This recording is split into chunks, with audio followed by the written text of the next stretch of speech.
अस्सलाम वालेकुम। आज हम पेट्रोलियम की इम्पोर्टेंस पढ़ेंगे और इसके मेरिट्स और डीमेरिट्स के ऊपर बात करेंगे। So let's have a look the importance of petroleum to the global economy कि क्या इम्पोर्टेंस है ग्लोबल इकोनॉमी पे, दुनिया की इकोनॉमी पर पेट्रोलियम की। So petroleum is a vital component of the global economy playing a crucial roles. तो देखें, पहले पहले जो है पेट्रोलियम की जो मसनूआत है वो क्रूशल रोल अदा करती है एनर्जी जनरेशन में, क्योंकि पेट्रोलियम ही पहला वाहिद जरिया है जिसके ज़रिए हम एनर्जी जनरेट करते हो। And approximately 33% of global energy is rely on petroleum. So transportation में इसका बहुत अहम रोल है। Petroleum fuels power vehicle, aircraft and ship, facilitating facilitating global trade and commerce. So उसके साथ साथ इंडस्ट्रियल प्रोसेस में petroleum is used as a feedback for various industrial process such as the production of plastics, fertilizers and pharmaceuticals. As I already discussed that how much importance the petroleum product is for industrial sectors in promotion of producing plastic, fertiliser and pharmaceutical, मतलब medicine बनाने के लिए, plastic बनाने के लिए, these all things are really important. So economic growth, petroleum revenue contribute significantly to the GDP of many countries, particularly oil exporting nations.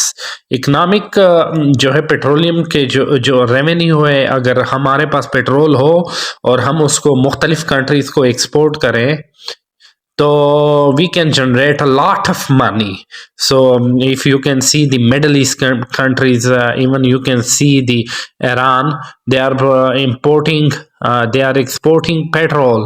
So इसके ज़रिए ये जो अपनी इकोनॉमी को स्टेबलाइज कर रहे हैं। अब साथ साथ में मैं इसके merits of petroleum to the economy भी बताऊंगा कि energy security, petroleum provide a reliable source of energy ensuring the countries of continuous operation of critical infrastructure such as power plant and transportation system. अगर हमारे पास energy petrol होगा तो हम इसको energy बनाकर हम ना सिर्फ अपनी इकोनॉमी को स्टेबल कर सकेंगे बल्कि पावर प्लांट्स लगाकर बिजली जनरेट करके हम ना सिर्फ इंडस्ट्रीज, टेक्सटाइल इंडस्ट्रीज को प्रमोट करेंगे बल्कि अपने मुल्क की जो डेली नेसेसिटीज की ज़रूरियात हैं, डेली लाइफ की पीपल्स की, वो भी हम इससे पूरा कर सकते हैं। Economic growth, petroleum revenues can stimulate economic growth. अगर हमारे पास पेट्रोलियम का रेवेन्यू होगा तो हमारी इकोनॉमिक ग्रोथ स्टेबल होगी, यहाँ पर वहाँ पर जॉब्स क्रिएट होंगी और इंक्रीज होगा government revenue. Definitely it is very important aspect. So global trade, देखिए अगर हमारे पास पेट्रोल होगा और हमारे पास ऐसी चीज है जिसको हम ना प्रोड्यूस कर सके तो so we can import these things and we can export petroleum in form of crude oil. तो इससे भी हम मतलब बहुत सारा पैसा जनरेट कर सकते हैं और ग्लोबली ट्रेड भी कर सकते हैं। Industrial development, petroleum is used as a feed stock for various industrial process. Industrial process में भी हम इसको यूज करते हैं, driving the development of industry such as plastic, fertiliser and pharmaceuticals. तो देखिए, जब एक चीज के मेरिट्स होते हैं तो डेफिनेटली उसके डिमेरिट्स भी होते हैं, क्योंकि जब हम इन्वायरमेंटल इम्पैक्ट देखें, जब हम पेट्रोल निकालेंगे, उसकी एक्सट्रैक्शन करेंगे, रिफाइनिंग करेंगे, कंबक्शन करेंगे ऑफ पेट्रोलियम प्रोडक्ट कंट्रीब्यूट, तो उससे डेफिनेटली क्लाइमेट पर असर पड़ेगा और एयर पोल्यूशन इससे अफेक्टेड होगी। तो climate change and air pollution के बारे में मैं अपने प्रीवियस लेक्चर्स दे चुका हूँ। So you can go to with sir Yahiya Khan in YouTube and you will see their videos on climate change and air pollution. तो उसके साथ साथ प्राइस वॉलेटिलिटी आएगी, petroleum prices can be highly volatile. Volatile mean के मतलब change आता है, up and down होती है, leading to economic instability, inflation and reduce consumer spending. तो जब पेट्रोल की कीमतें हाई ज्यादा होंगी तो इसको लोग कम यूज करेंगे, तो अगर इसकी प्राइसेस अगर कम होंगी तो इसको मोस्टली पीपल यूज करेंगे। So depend on fossil fuels. The global economy reliance on petroleum contribute to climate change, air pollution and environmental degradation।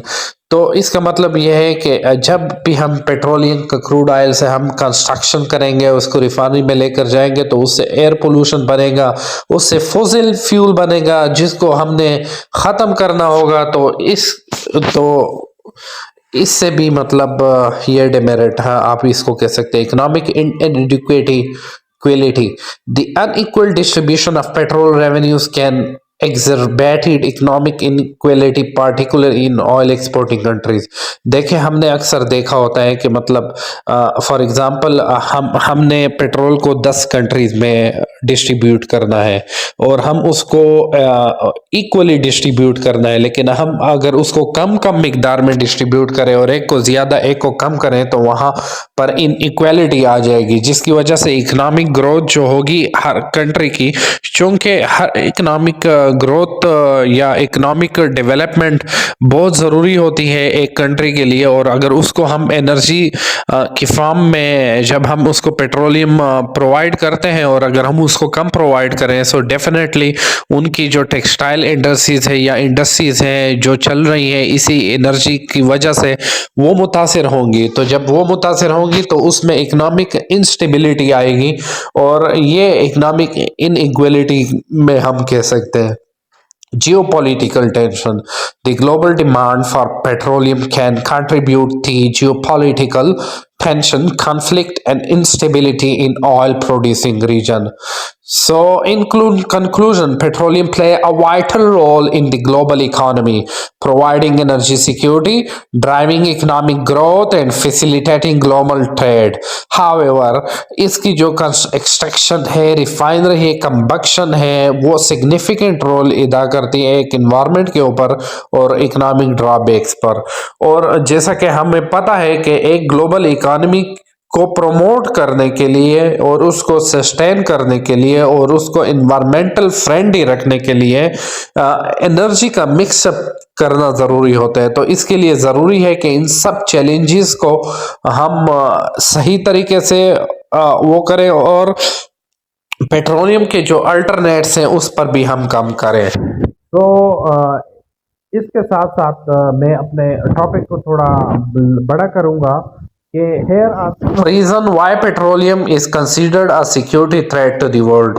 देखें सिक्योरिटी थ्रेट भी है पेट्रोलियम मसनूआत। देखें अक्सर हमने देखा है कि अमेरिका जो है वो अपने जो डेवलपिंग कंट्रीज है उसके ऊपर अटैक्स करती है और क्योंकि उनके पास पेट्रोल की वाफिर मिकदार है, वो के they can fly jet aircrafts, so they can produce missiles with the help of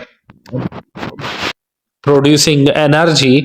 तो जब क्योंकि हमें पता है कि ज़्यादा से ज़्यादा जितने भी प्लांट्स हैं पिस्टल बनाने के वो सब इसी एनर्जी पर चलते हैं और एनर्जी पेट्रोल से हम हासिल करते हैं। तो जब हमारे पास पेट्रोल होगा तो हम ज़्यादा से ज़्यादा एनर्जी प्रोड्यूस करेंगे तो उसके हम ड्रॉबैक्स भी होंगे और सिक्योरिटी थ्रेट भी होगा। Depends on imports, many countries rely heavily on imports petroleum, making them vulnerable to disruption in global supply chain। अक्सर जो लोग हैं वो मैंने आपको पहले भी बताया कि इनइक्वालिटी करते हैं, इकोनॉमिक इनइक्वालिटी कि मतलब अगर 100 बैरल की ज़रूरत है और उनका 100 बैरल से काम होता है तो 200-300 बैरल इंपोर्ट कर लेते हैं और वो कंट्रीज जिनको 100 बैरल की ज़रूरत होती है उनको 10 बैरल मिल जाता है।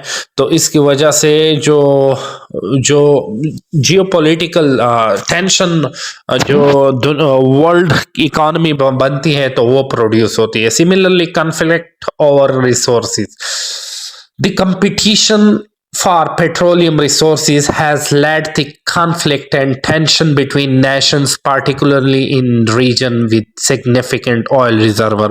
अक्सर कंट्रीज ऑयल की मसनूआत को रिजर्व करने में लगी होती हैं, उस जू और तू में वो हद से ज़्यादा बढ़ जाती है. Similarly, terrorism and sabotage. Petroleum infrastructure such as pipelines and refineries are vulnerable to terrorist attacks and sabotage, which can disturb global supply chain. अक्सर हमने ये भी देखा है कि मतलब पेट्रोलियम की मसनूआत को टेररिस्ट अटैक करके उस ग्लोबल जो सप्लाई होती है कंट्रीज को वो डिस्टर्ब कर लेते हैं. इसके साथ इकोनॉमिक्स रिस्क क्या है? प्राइस वोलेटिलिटी, प्राइस में अप एंड डाउन आता है. इकोनॉमिक डिस्टर्बेंस, इकोनॉमिक जो है disturbance to petroleum supply chain can be significant economic important including recessions, unemployment and reduce economic growth. So inequality and poverty, the unequal distribution of petroleum revenue can exacerbate economic inequality, poverty and social unrest. Definitely जब हम inequality करेंगे petrol की distribution में तो ना सिर्फ poverty ज्यादा होगी बल्कि सोशल अनरेस्ट भी होगा. Environmental risk, as I already discuss, के क्लाइमेट चेंज आता है. क्यों क्लाइमेट चेंज कब आएगा? जब एक्सट्रैक्शन होगी, रिफाइनरीज होंगे, कंबक्शन होगी पेट्रोलियम प्रोडक्ट की, तो उससे ग्रीन हाउस गैसेस ओमिट होंगी और इसके बाद एक्सेलरेट होगा climate change. Air and water pollution बनेगा और इन्वायरमेंटल डिग्रेडेशन होगा. Social risk, human right abuse, social unrest, corruption, these are all the conclusion of what? These are all the conclusion of petroleum is a security threat to the world. तो I hope आपने आज के lesson को सही तरीके से समझा होगा और मैं तो सिर्फ आपको 8 या 10 या 15 मिनट की क्लास देता हूं. अगर आप चाहते हैं तो आप इसके लिए मुख्तलिफ बुक्स यूट्यूब गूगल पर पड़ी हुई हैं, वहां पर भी आप जाकर लर्निंग कर सकते हैं. हाँ, और अगर आप कहते हैं कि ये बस इनफ है हमारे लिए, सो इट इज़ इनफ. आज के लिए बस इतना ही. इंशाल्लाह कल मिलेंगे एक नई क्लास के साथ. और मेरा YouTube channel with sir Yahya Khan को लाइक करें, कमेंट करें और at the end of the class आपने अटेंडेंस ज़रूर लगानी होगी अपने नेम एंड फादर नेम.